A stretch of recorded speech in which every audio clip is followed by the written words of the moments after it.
I'm Daniel Costa, 29, a freelancer they treated like cheap disposable labor. For 3 years, I worked for that agency, designing their ads, fixing their client messes, rewriting campaigns late into the night. I was dependable, I was fast, I was invisible, they gave me no credit, barely any pay, definitely no respect. I was just a guy they emailed at 11:48 p.m. with urgent revisions.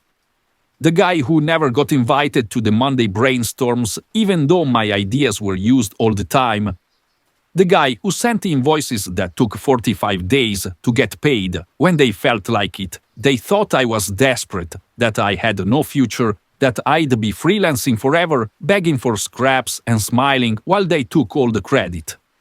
Last week, I walked back into that same agency, only this time, I didn't show up as the freelancer, I showed up as the owner. The look on their faces when I stepped into that meeting room was something I'll never forget. Confused, then nervous, then terrified. And I didn't even have to raise my voice. If you've ever been underpaid, overlooked, or made to feel like you don't belong, stick around. This one's for you, because sometimes the best revenge isn't yelling or screaming or demanding they see your worth. It's a success. It's quiet power. It's showing up with the paperwork and the authority they never imagined you'd have, and watching them squirm while trying to remember how badly they treated you. And if you're watching this while building something of your own, a business, a dream, your piece, drop a comment and tell me what you're working on.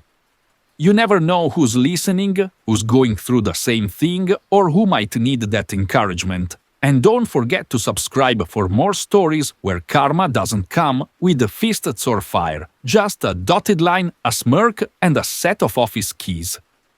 Let me take you back to the beginning, back to when I was broke, ignored, and doing everything I could just to stay afloat, because that's where it all started, that's where I started.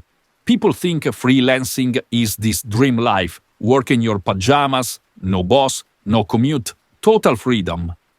That might be true for some people, but for me it wasn't a choice, it was survival. I was 25 when everything collapsed. My dad died of a sudden heart attack at 59. One minute he was working a shift at the post office and the next he was gone. No warning, no time to say goodbye. We weren't ready, not emotionally, and definitely not financially. He was the one holding everything together. My mom couldn't work much, chronic pain. My sister Jenna was still in school 2 years away from graduation. And me? I had just been laid off from a startup where I was working as a junior designer. I walked in one Monday morning and the place was already half packed up. Funding fell through, they said. We're shutting down. So, yay, freelancing wasn't some grand career move. It was the only thing left. I had no savings, no job, no connections. Just an old laptop, some basic design skills, and bills due in 10 days. I started by designing logos on Fiverr, 20, maybe $30 a piece. Some nights I made less than minimum wage, but it was something. I moved back home to help my mom. I picked up odd jobs when I could, delivery apps, small print jobs, even a gig doing a funeral program. Anything that helped keep the lights on. I wasn't proud, I was just trying to keep my family from falling apart. For the first year, I lived in survival mode. I worked 14-hour days.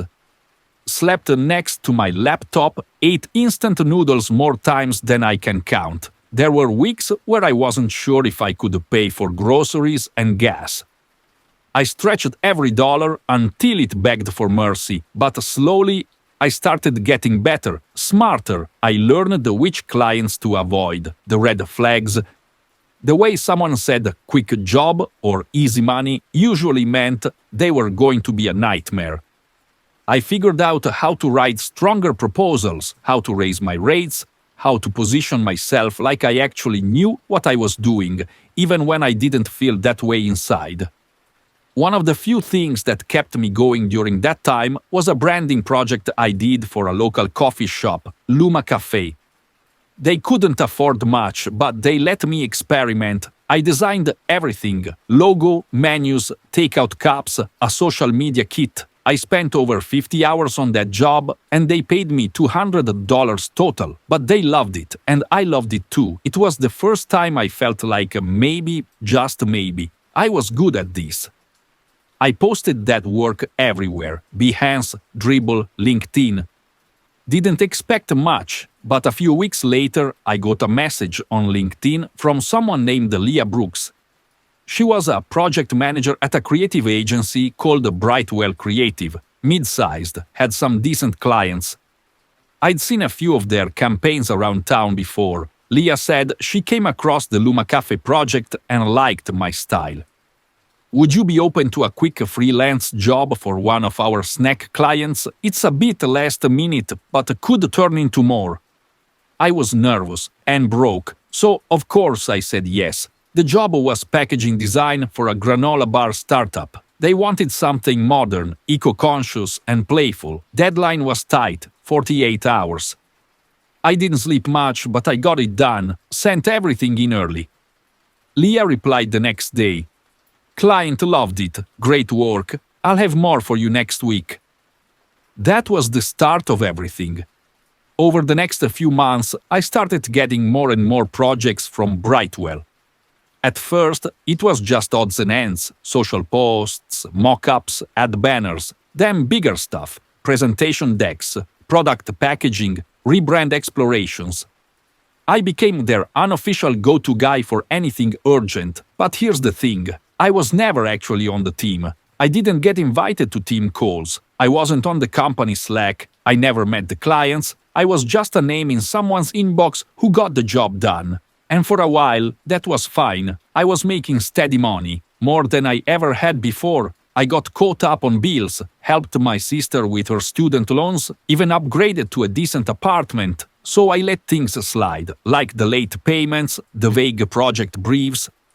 The times they used my designs in final decks without credit. The times I found my exact work on client websites with someone else's name attached to it. I kept my mouth shut. Because I didn't want to lose the work. Because I believed if I just kept delivering, they'd eventually offer me something permanent, a seat at the table. But that offer never came.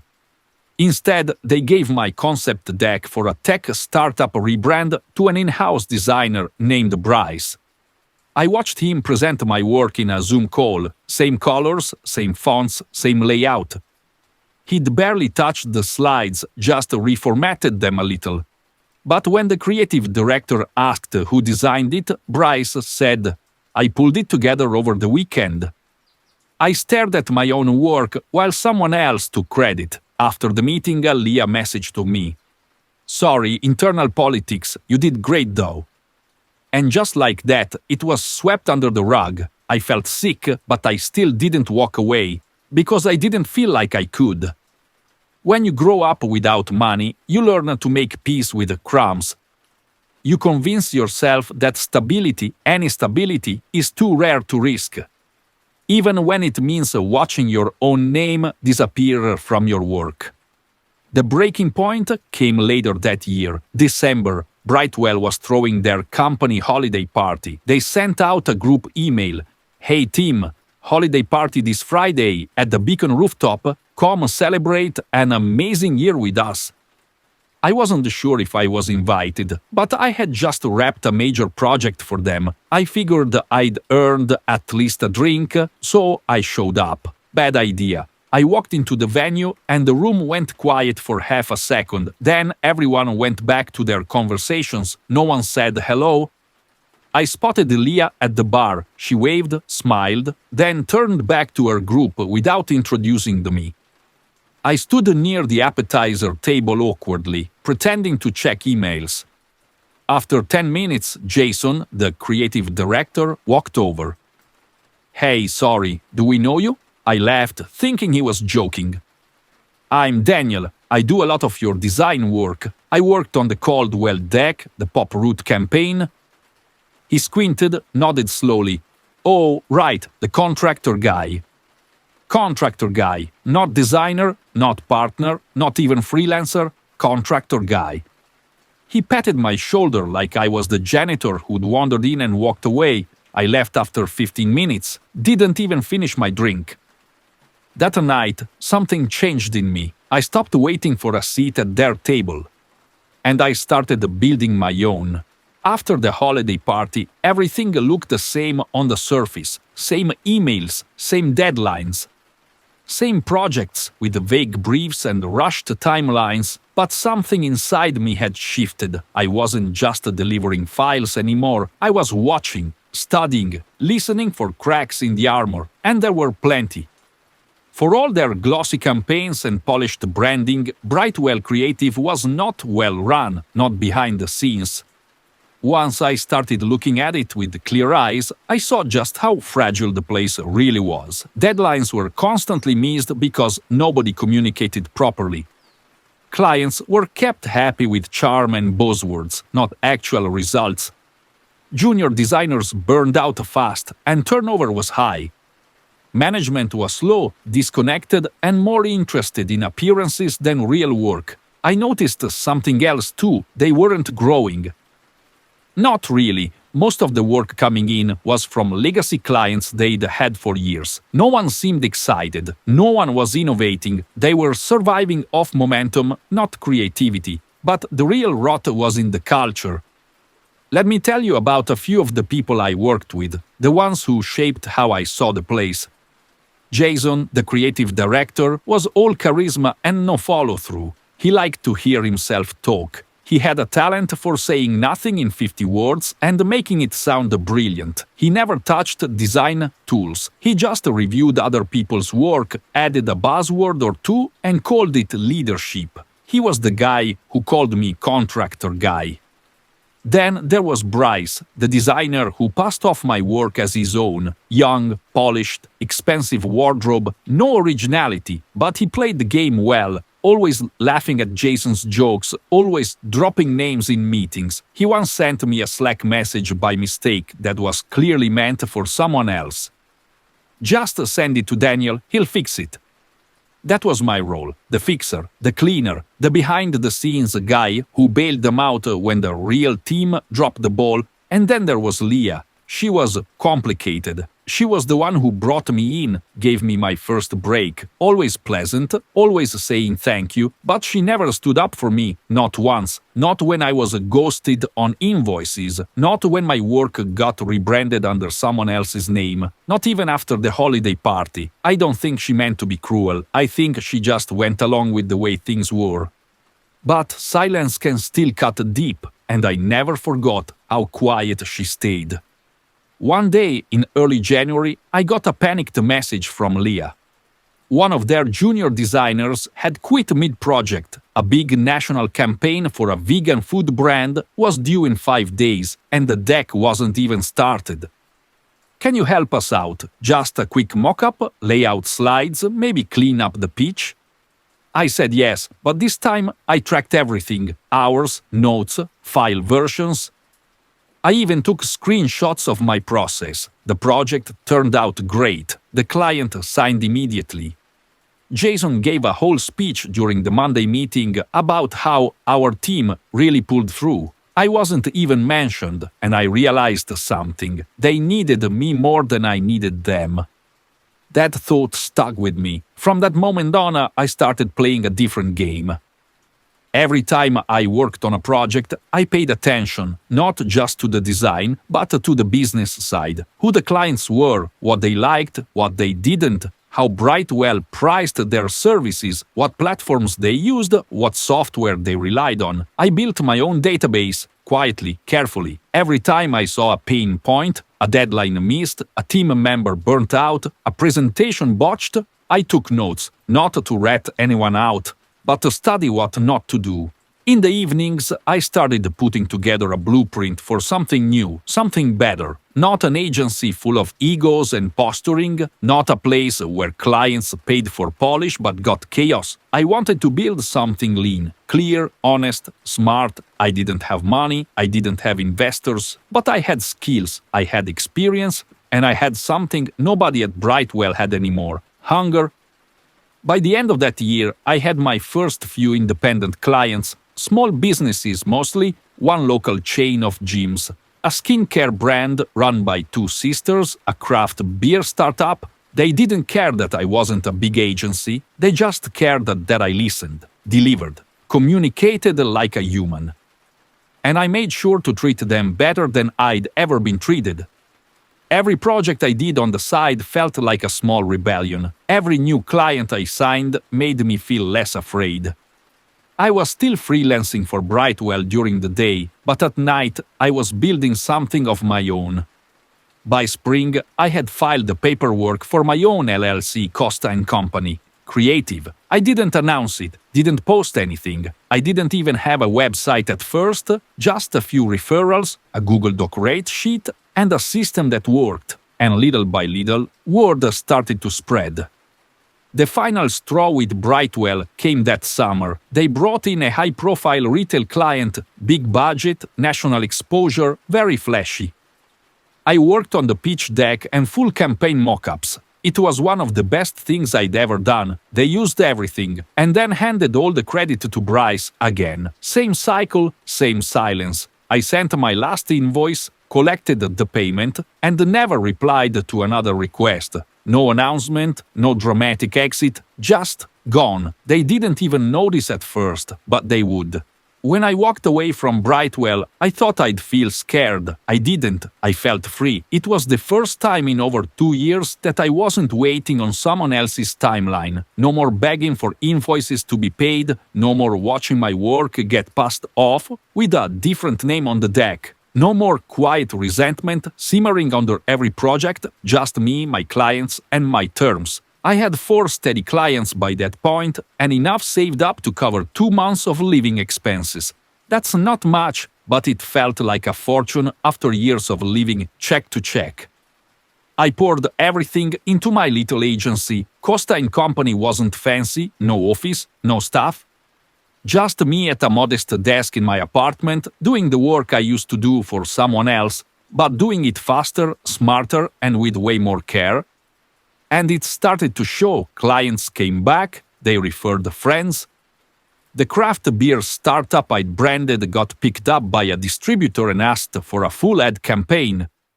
The gym chain wanted a rebrand across all 7 locations. A skincare influencer I'd done some packaging for casually mentioned me on her Instagram story, and I got 3 inquiries that same night. I didn't do any ads, no networking events, no cold emails. It was just a word of mouth, people talking, recommending, trusting, because I delivered, because I gave a damn. And the more I worked, the clearer it became. I wasn't just doing good work, I was fixing the exact problems that had driven me out of Brightwell. Clear timelines, transparent pricing, real communication, actual collaboration, no buzzwords, no office drama, no fake hierarchy. I built the agency I wished someone had built for me. By the end of that year, I couldn't keep up with the demand alone, so I brought in help, carefully. I reached out to a freelance copywriter I'd met on a past campaign, Naya, sharp, fast, and always delivered. Then a junior designer named Avery, fresh out of school but talented and hungry to learn. I didn't overpromise, I didn't pretend we were bigger than we were. I just said, "You'll be respected here, paid on time, and we're going to do great work." We did. 1 client became 5, 5 became 12. I still wasn't raking in millions, but I was profitable, growing, stable, and, for the first time, proud of what I was building. Meanwhile, Brightwell was sleeping. I didn't have inside access anymore, but the signs were there. Their site stopped updating, socials went quiet, the big campaigns started drying up. And then one of their clients, the vegan food brand I'd helped land years ago, reached out to me directly. "Hey Daniel, are you still doing creative work? We loved what you did on our launch. Brightwell's been scattered lately." I kept it professional, I didn't badmouth anyone.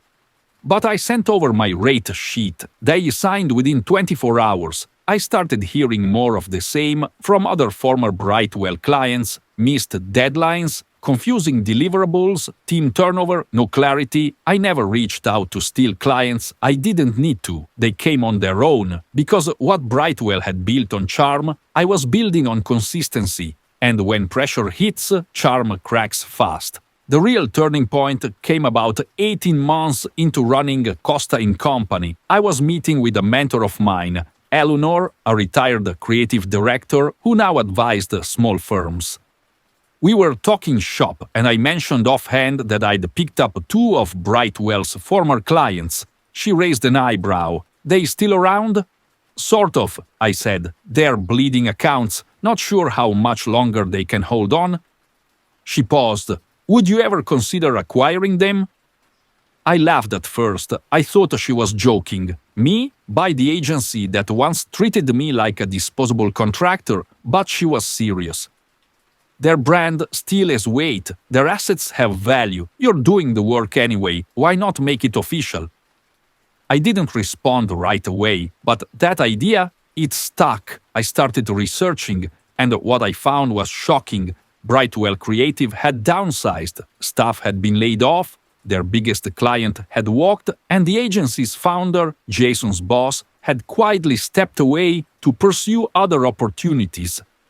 Jason was now running things, which explained a lot. I kept digging, their valuation was low, morale was lower. The few clients they still had weren't longer-term contracts, and according to public records, the agency was in talks with a consulting firm about a potential buyout, a buyout they weren't likely to survive. That's when I made a decision. I wasn't going to poach, I wasn't going to gloat, I was going to buy them. Once the idea settled in, I couldn't shake it. Buy the agency that once treated me like background noise? At first, it felt petty, like maybe I was just chasing revenge.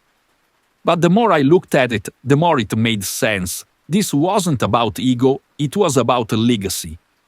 Brightwell Creative still had name recognition, their brand had weight in the local market, their website might be outdated, their clients might be unhappy, but their portfolio was still solid. And under all the dust and dysfunction, the bones were good. They just needed someone who knew how to run it properly, someone who actually understood the work, the people, the clients, and I did. So I started the process, quietly.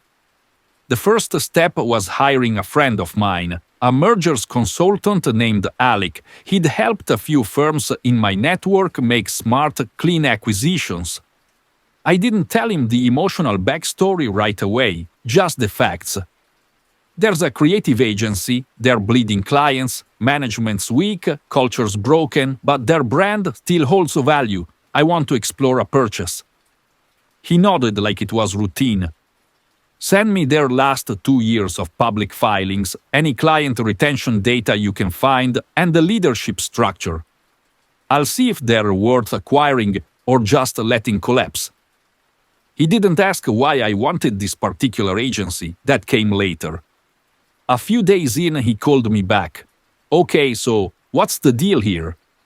What do you mean? I asked. I mean, this firm is a mess. They've had 5 designers quit in 18 months. Their biggest account left 6 months ago. Whoever's running it now doesn't know what they're doing. So why this one? Sentimental attachment or something? I paused for a moment. Then I said it out loud. For the first time, I used to work there.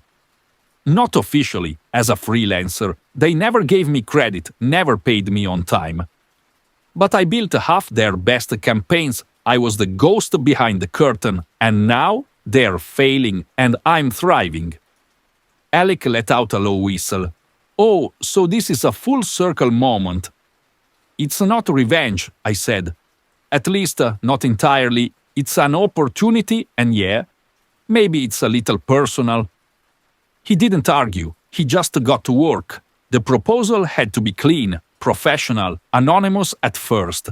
I didn't want Jason or Leah to know it was me behind the offer. Not yet. So Alex submitted the initial letter of intent through a shell company, one I already owned for side investments. The offer wasn't massive, but it was fair based on their books. It included assumption of their remaining client contracts, buyout of all existing brand assets, website and intellectual property, and the option to retain or release remaining staff after transition. It was structured like a lifeline, not a takeover.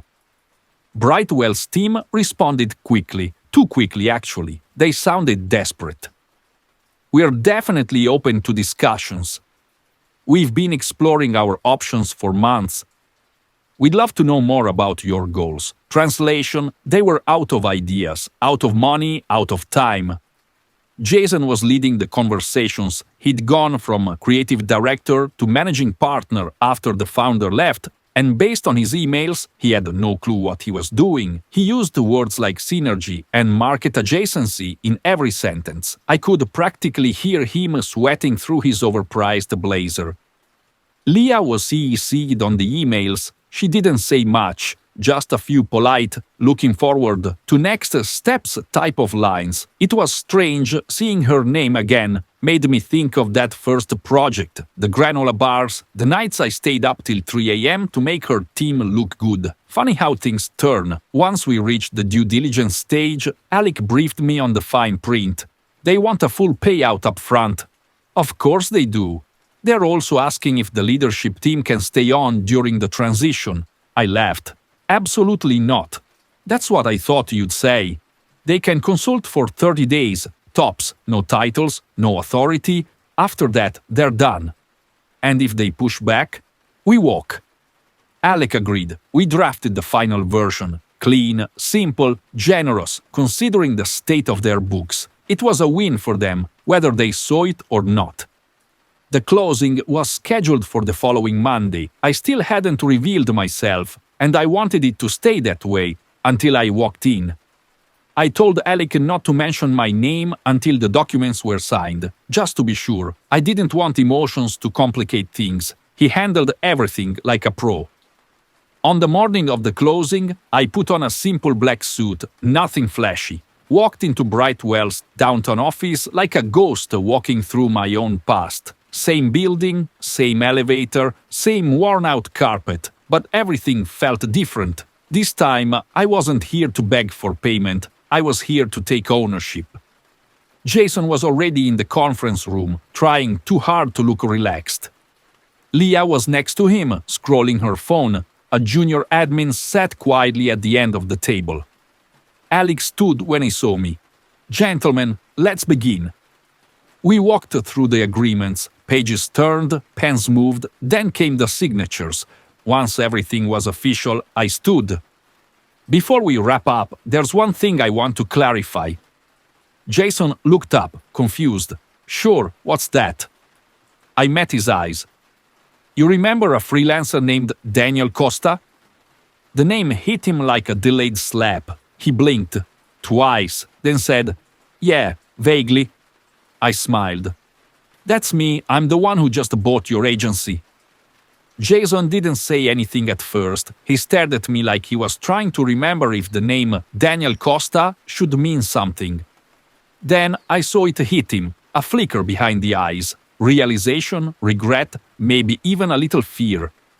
Leah looked up from her phone, slowly, her face paling as the dots connected. I kept my voice calm. "I was the one you all called at midnight for last-minute design changes, the one who fixed your broken decks, the one who made your campaigns shine while someone else stood in the spotlight." I turned to Jason. "You once called me the contractor guy at your holiday party, then walked away like I didn't matter." Silence, not defiant silence, embarrassed silence. Jason cleared his throat, clearly uncomfortable. "Daniel, I didn't realize. This is unexpected." I gave a short nod. "That's the idea." Alec, standing just off to the side, looked as calm as ever. He had seen deals like this before, but this one had weight. You could feel it in the air. Leah finally spoke. "You're the buyer?" "I am," I said simply. "Costa & Company is mine. Has been for almost 2 years." Jason forced a tight smile. "Well, I mean, it's great to see you doing well. Really, that's what this industry is all about, right? Growth, talent, progress." I raised an eyebrow. "Is that what it's about? Because I don't remember feeling any of that when I worked with you." I didn't say it with anger, just truth. And truth, spoken plainly, can be the loudest thing in the room. The admin looked uncomfortable, clearly realizing this wasn't a standard acquisition. I motioned gently toward the door. Would you mind giving us the room for a moment? She nodded quickly and left. Jason tried to regain control of the moment. Look, I get it. Maybe things weren't perfect, but you were always valued. We relied on you a lot. You relied on me, I agreed, but you never respected me. He opened his mouth to respond, but I kept going.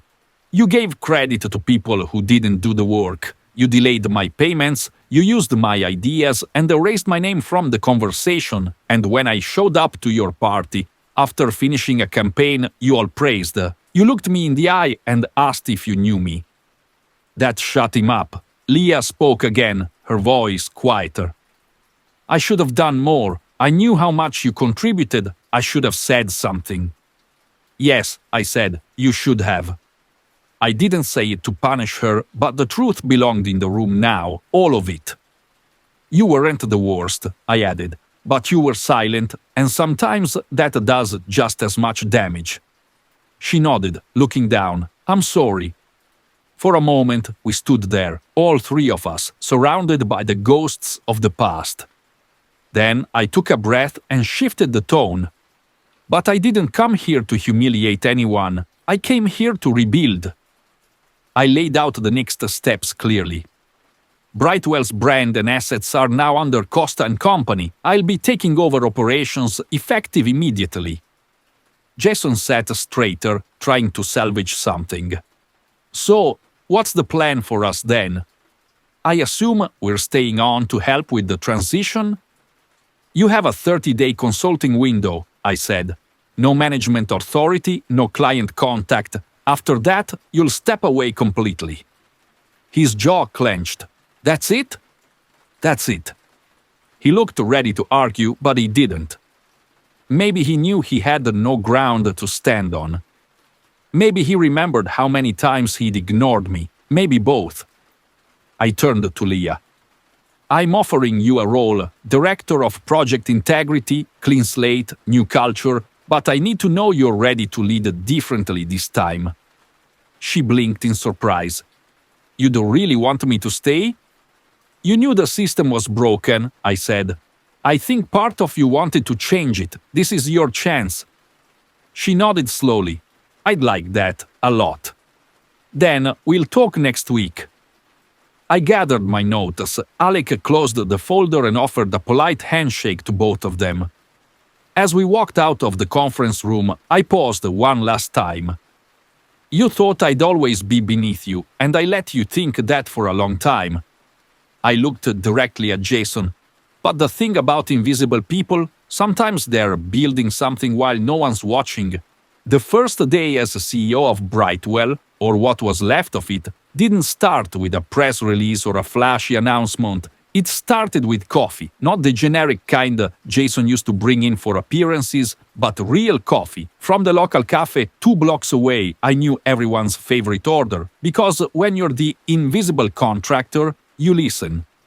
I walked in at 8:30 a.m. sharp, 2 full trays of drinks in hand. The office was half empty, as expected.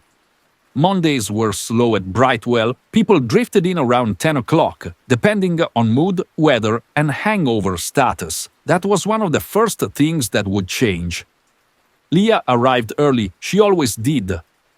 She looked surprised to see me sitting at the front desk, handing out drinks like an intern. You're here early. Technically, I own the place, I smiled. She laughed under her breath. This is going to be interesting. That's the goal. By 9:30 a.m., most of the staff had filtered in. The whispers started almost immediately. People noticed the energy was different, the lights were on, music was playing softly in the background, not a generic corporate playlist, but something warm, real. The walls, which once displayed tired buzzwords like synergy and hustle, were being taken down by a facilities team I'd scheduled in advance. I gathered everyone in the open bullpen area, no PowerPoint, no speech from behind the podium, just me standing where I'd once hovered during my contract days. I'm Daniel Costa, I said. Some of you know me, some of you don't. I used to work here, behind the scenes, mostly, quietly, but not anymore. A few heads turned. One designer, Amanda, squinted like she was trying to place me. I've acquired Brightwell, I continued, not to destroy it, but to rebuild it into something that actually deserves the talent sitting in this room. The space was silent, a different kind of silence this time, not awkward, but alert. People were listening. If you're here because you care about the work, the craft, and the people around you, I want you on this journey. If you're here for ego, titles, or politics, this probably isn't going to be a fun ride. I paused. This week we'll be restructuring.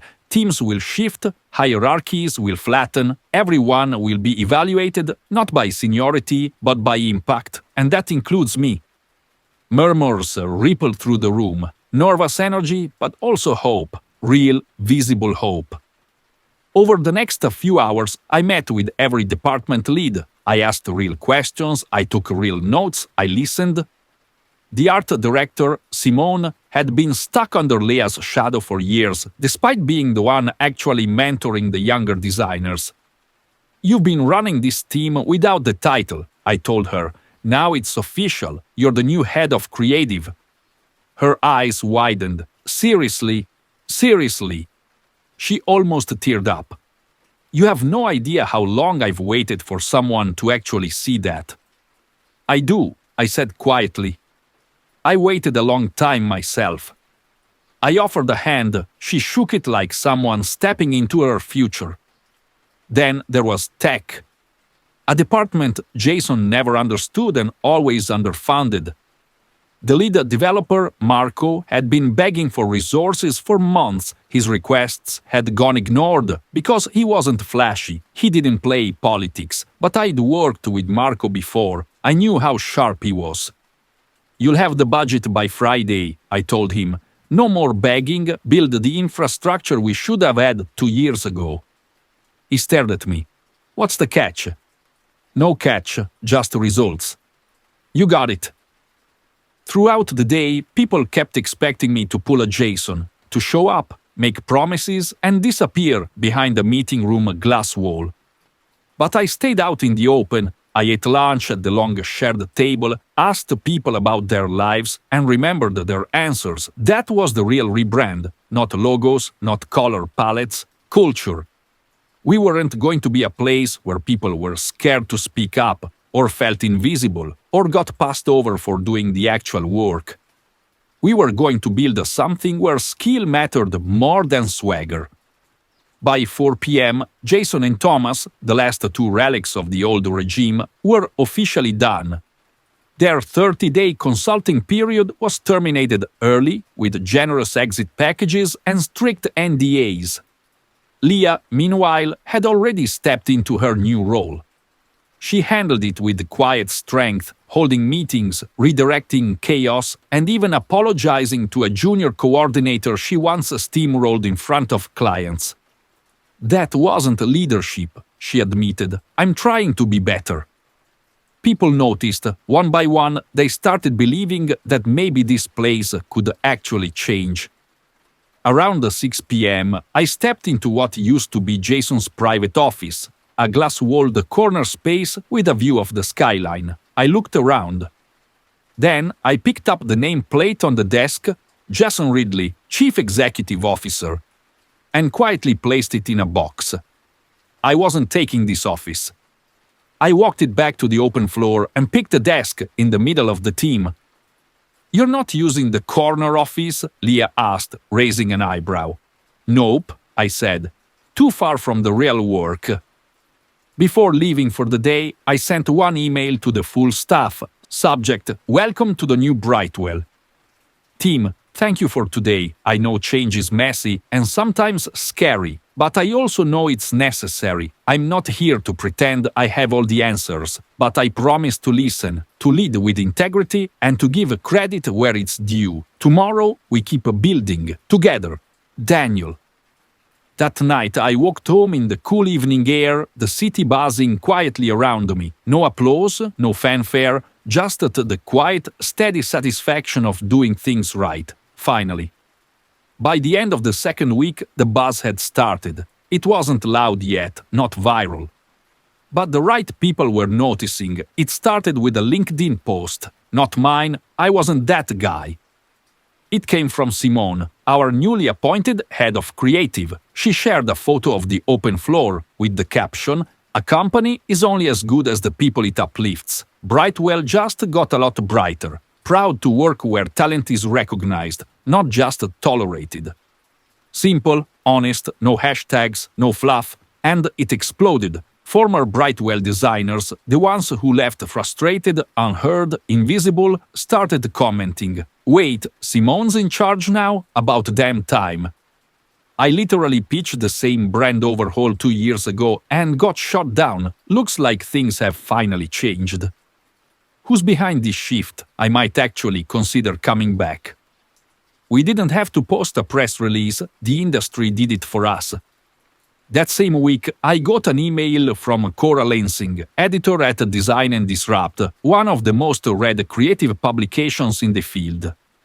"Hey Daniel, word on the street is Brightwell's having a renaissance. Mind if we stop by for a feature? Something about second chances, new leadership, and rebuilding a legacy from the inside out. We can call it the quiet rebrand." She didn't know how fitting that title was. When the D&D crew arrived, they expected the usual PR dog and pony show, polished talking points, a prepped conference room, catered pastries. What they got instead was us, in motion, in it. Simone walked them through the new brand direction, minimalist, human, story first. Marco demoed the custom CMS platform we'd built in-house in just 10 days, and I mostly observed. It wasn't my story they wanted, it was the company's, and for the first time in Brightwell's history, we actually had one worth telling. Cora pulled me aside after the interviews. "Off the record," she said, "you're the same Daniel Costa who used to ghostwrite pitch decks here, right?" I nodded, guilty. "Wild, you've done what most people only fantasize about." "What's that?" I asked. "You didn't just prove them wrong, you made them irrelevant." 3 days later, the piece went live.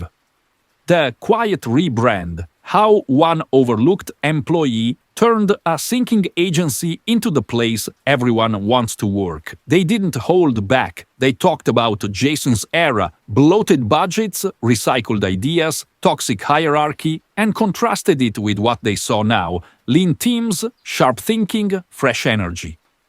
They quoted Leah on the company culture shift. "It wasn't just the org chart that changed, it was the way we looked at each other. Daniel made it clear from day one, no one gets to hide behind seniority anymore. If you bring value, you get value." That quote got reposted hundreds of times by agency leaders trying to ride the wave. Suddenly, everyone wanted to talk culture. Everyone wanted to be Daniel Costa's peer, even the ones who wouldn't let me sit at their table a year ago. I got invited to panels, keynotes, private dinners. I ignored most of them. Not out of arrogance, but because I was busy fixing what was broken, not just in the agency, but in me. Because here's the thing, people don't tell you about finally making it. You don't become someone new, you just become unapologetically who you've always been. One invite caught my eye, though. A personal email from Charles Whitmore, founder of Pentrix, the global branding giant that had rejected my application 3 times in 5 years. "Daniel, been following your work at Brightwell. Impressive turnaround. We're assembling a task force for a multi-million-dollar government rebrand. I'd like you to consult. Full creative control. No pitch required." "You've already earned our respect." I reread it 3 times. This was the same man who once told me during an interview, "You've got good instincts, but we need big-picture thinkers." And now, suddenly, I was one. Leah walked into my office that evening. Yes, I had finally taken a proper office. But it had no doors, just glass. I didn't need to hide. "You're going to take the Pentrix offer?" she asked. I shrugged. "I might consult, but I'm not leaving Brightwell." "Even with the money they're offering?" "Leah, I bought this place when it was bleeding out. I didn't do it for the exit strategy." She smiled.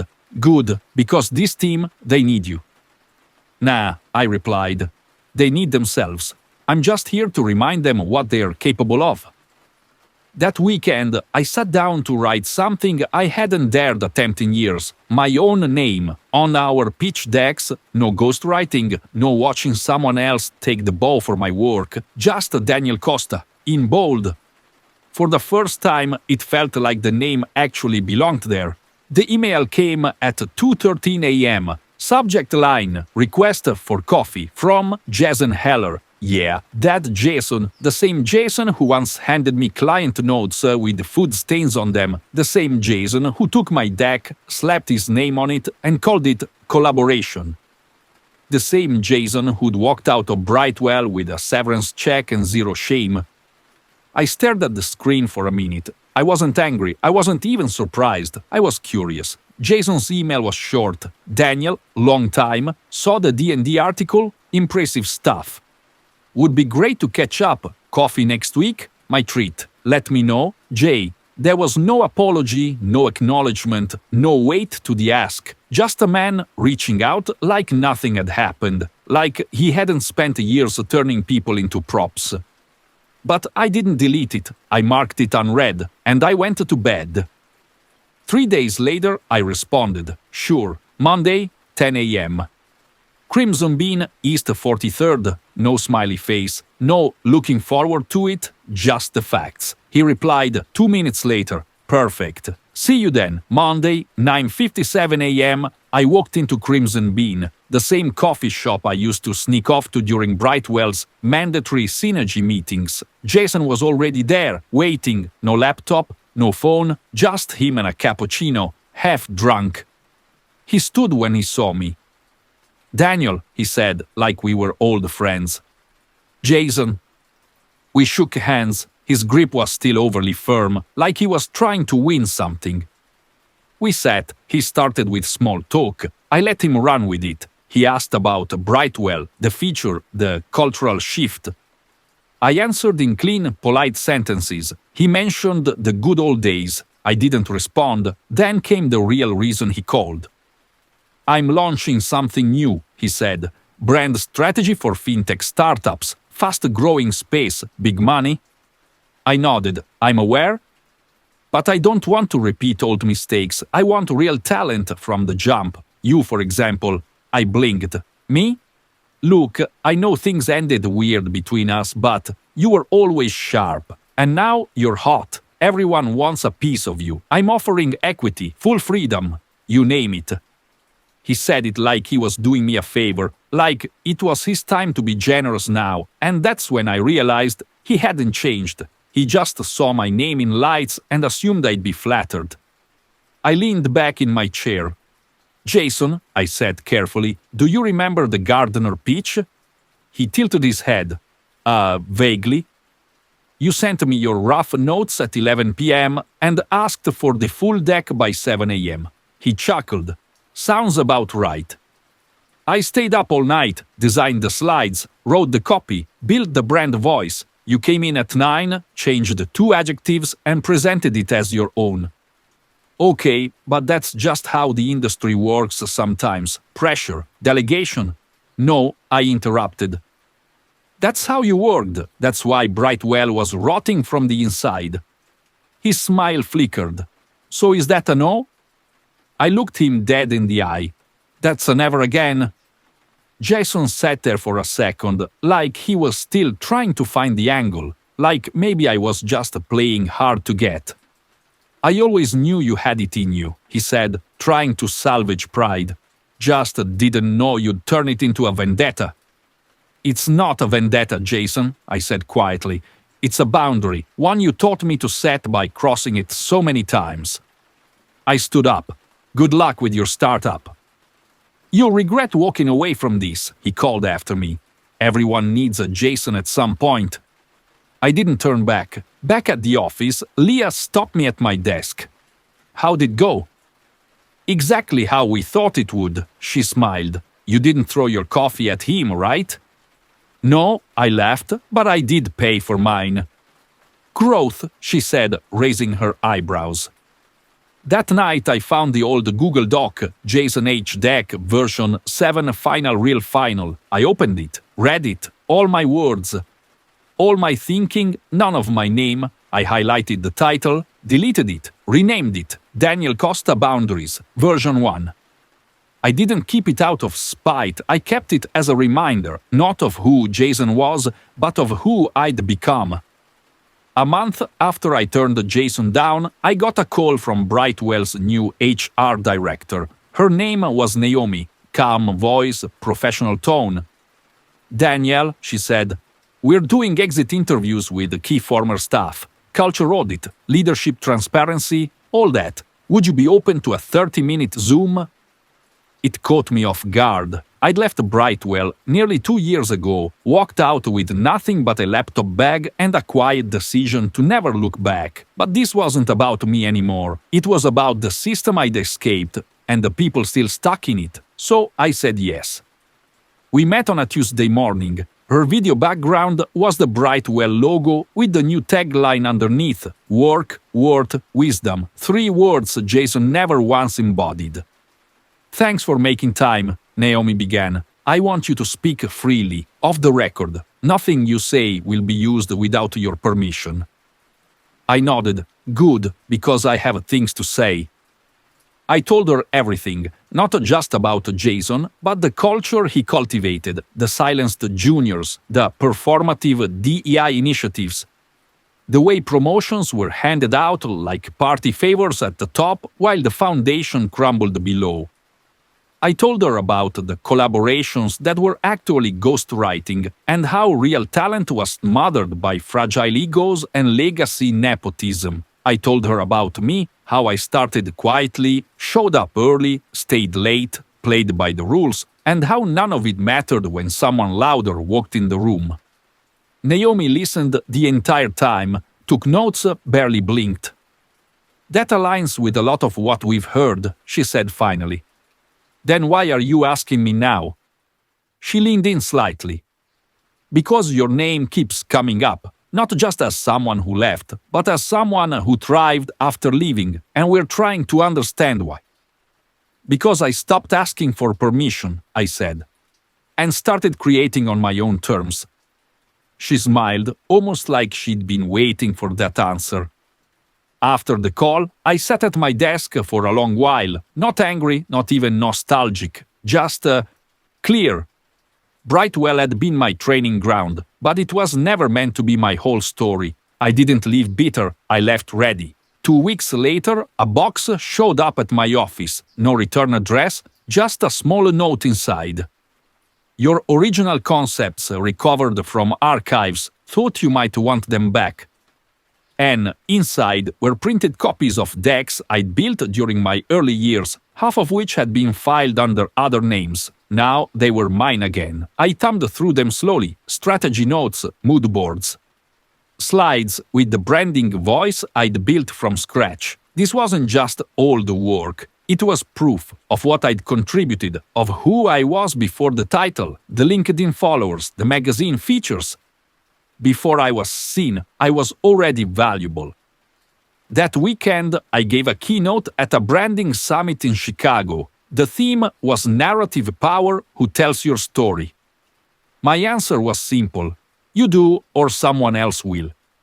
I told my story, raw and unfiltered. The ghostwriting, the silencing, the moment I stopped chasing validation and started building rooms of my own. The audience stood when I finished, not because I'd made it to some grand success, but because they recognized themselves in every beat. The junior strategist, the overlooked assistant, the ambitious outsider in a room full of insiders. They weren't clapping for me, they were clapping for themselves and everything they could still become. So what happened to Jason? He launched that startup, burned through funding, tried to pivot, and quietly vanished from the industry's front page. Some say he consults now, others say he's trying to rebrand. But me, I don't really check, because the point was never revenge, it was freedom, and I've got it. These days, I mentor people like I once was, hungry, tired, Brilliant but boxed in. I tell them the same thing I tell myself every morning. You don't have to wait to be picked. You just have to start telling your story before someone else writes the ending for you. If you've ever been underestimated, if you've ever watched someone take credit for your work, if you've ever been told to wait your turn while others skip the line, this story is for you. And if you've already made it out, if you've built something of your own, no matter how small, tell us your story in the comments. Somebody might need it more than you know. And if you liked this video, don't forget to subscribe for more stories like this, about quiet power, earned respect, and sweet, sweet consequences. Because sometimes the best revenge is never needing revenge at all.